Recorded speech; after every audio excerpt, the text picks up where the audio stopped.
You guys are dead. Come on, wake up. It's only 9:20, all right? Some of y'all gonna be pulling all-nighters tonight. Anyways, I'm glad y'all are here. Again, my name is Tyrell. I'm on staff at CO. This is something we do every week. We call it the student interview. But just like T said, this week it's a little different because we got an alum, my boy Tyrell.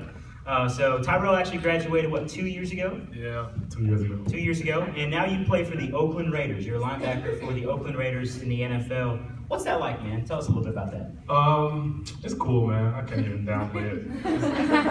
It's lit, I ain't gonna lie. But I don't know, sometimes it's surreal for me a lot to think about it sometimes, just coming from where I come from. And it's cool, and some guys were joking about it towards the end of the season. You know, talking about it's like I'm the only guy from West Georgia in the league. And they kind of joke about it, like, you're the only dude in the league from West Georgia. Like, why are these schools late? They always make jokes about it. It's so funny. But then I kind of realized it, like in that moment, like it really is a blessing. You know what I mean? So, I mean, it's lit. It's lit. It is indeed. I'm pretty jealous here in West Georgia still. So, but anyways, when you were a student, you were a freshman back in 2010, showing your age a little bit. You were involved with campus outreach quite a bit. How did you first get involved with CO? So when I first came to West Georgia, I came through CO through Ben Weber. He was the team chaplain, so he would always have like Bible studies and stuff when we had camp, and that's when I kind of got to know him, just knew what he was, what he was about, and then he kind of had some one-on-one things with us, and then he started to introduce me to CO, which was like the bigger group than just the football team. So that's how I came into contact with CO. So that's what's up. Now, how has God used Ben Weber in your life? Man, Ben Weber, he's been in my life for the last, 6 or 7 years, and it's crazy. We went through a lot together, and Ben's like, it's crazy how God brings people into your life with like different backgrounds, different cultures and everything, and just how they were raised, and you become like best friends. Like Ben is honestly one of my best friends and one of my closest relationships I value since college. It's crazy, just like we've grown together. I mean, I knew Ben when he was single, and everybody thought he was gonna be single forever. And now he has a whole family, which is crazy to even think about. So you know, it's been important, really. Just that's what's up. That's awesome, man. Yeah. So one of the things we've been talking about, and we're gonna be talking about a lot as we come closer to it, is Beach Project, and that's something that even Ben told you about when you were a freshman and a sophomore, but you didn't actually go until your junior year. So what was your Beach Project experience like?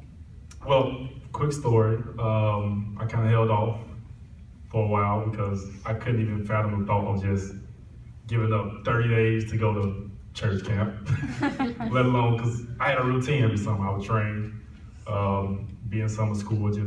I had a routine, so it's kind of hard for me to break my routine and venture into something unknown. You know what I mean? To be around people I didn't know and from different backgrounds, especially. So, I mean, I finally committed to it and just kind of gritted up. And I wish I had been, not in a sense gritted up, but just like accepted it and really realized what it could have done for my life and how much it changed my life. And just being in that community with around different cultures, like I said, people from different backgrounds, and you got football players, you got the Greek life, you got just regular students, you got all these different backgrounds of people in one area focusing on one thing, and then you start to realize people from different backgrounds and different cultures can be your best friends, and you can have a close relationship with them as you start like meeting more people.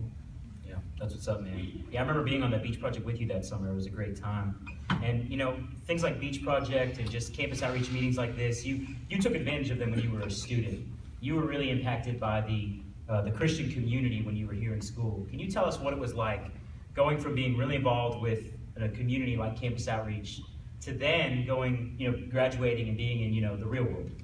Well, I heard the stories. I was like you guys, just sitting in the crowd, and they had a alum come up, and he talked about how once you get into the real world, life moves kind of fast. And for a lot of us, we think once you get in the real world, it should slow up, you get a job, and just life just like kind of smooths out. But that's not the reality at all. It gets so fast, and just all starts just hitting you really fast, and you kind of lose sight of the little things that kind of keep you grounded, keep you like who you are. The things that are really important to you. And I know for me, that's what I kind of lost touch with. I kind of didn't go to church for a while. I started falling off with like a lot of my prayer time and just spending that time with God. And just with my profession, I couldn't go to church on Sundays. So I had to be more deliberate about how I approached my spiritual life and the things that I really cared about. So I had to find a way to fix it around the schedule that was provided with me through my profession. So I think the hardest thing by far was just understanding I had to be more deliberate. It wasn't people like a community just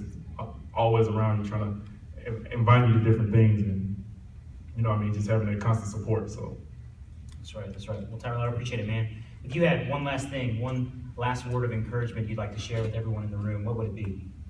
by far the biggest thing is just staying in community. I don't know how many seniors in here, how many guys are just going to graduate and get into the real world. Just again, just be deliberate about finding that community, finding those that's on the same path and trying to focus on the same things as you are, because it's hard alone. I mean, you can't do it alone.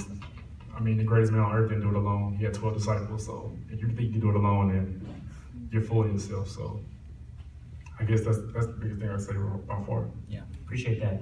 Well, Tyrell, it's cool, man, hearing your story and seeing how you were so impacted by community and other Christians while you're here at West Georgia. That's what we want all of you guys to realize. You don't have to do this whole walking with God thing alone. That's why we have these meetings. That's why we do things like Beach Project and Spring Retreat. We want you guys to take advantage of all these opportunities, just like Tyrell did. So Tyrell, I appreciate it, man. Let me pray for you real quick, and then we'll move on to the next part. Appreciate it. Lord,